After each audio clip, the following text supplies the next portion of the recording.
in the whole history of ceramics, the Chinese developed some of the most elegant work imaginable, with translucent porcelain, white clay, the most subtle designs of all. Unbelievable. The lacquer, the boxes in pure gold, and it was delicious stuff. But then, it was just like having too much eclairs and ice cream and filet mignon. Now what happened? The people who practiced Zen suddenly got an eye for the beauty of the ordinary. There were two reasons for this. One was that they became fascinated with what happened spontaneously, what pattern a brush would make when handled roughly and the hairlines were shown. They also, because they practiced Zazen, which is sitting quietly, not thinking of anything special, but having a completely open mind, that puts you into a state where you get much better eyes and ears than you ordinarily have. And you start really seeing things. Somebody suddenly realized, you see, just the sound of the water is marvelous. And so in the same way, they found that it was quite as satisfactory to listen to the kettle boiling as to listen to an elaborate concert. So what did they do? They started, through particularly a man called Senna Rikyu, to give parties for very small, few guests in shacks, little huts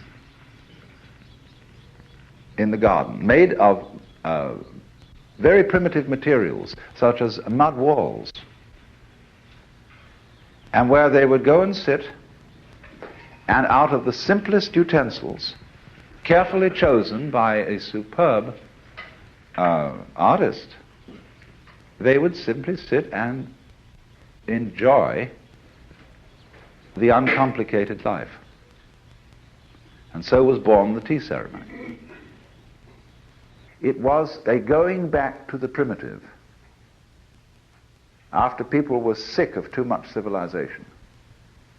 I was present at a tea ceremony celebrated by a Zen monk who happens to be an American.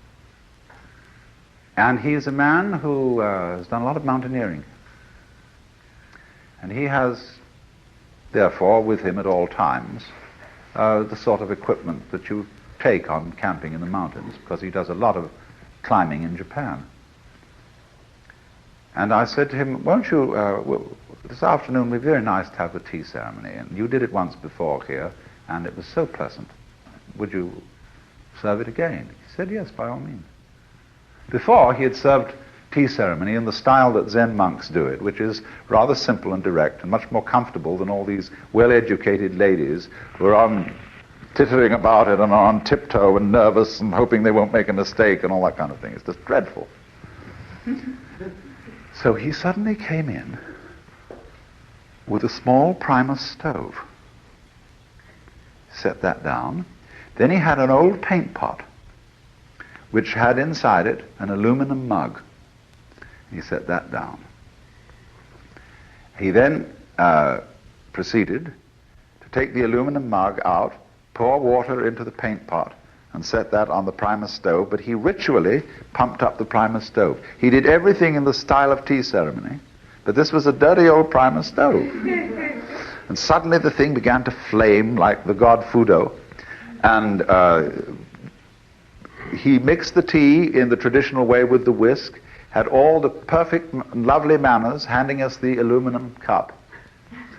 And we got into a long, it's a custom after the tea ceremony, after you've drunk, to pass all the utensils round for inspection. And this is exactly what happened. And we found that the aluminum cup had the year 1945 stamped on it for some reason. We got into a discussion about styles of aluminum cups made in 1945. And it was the funniest thing, but it was a complete makeover of the tea ceremony into the modern idiom.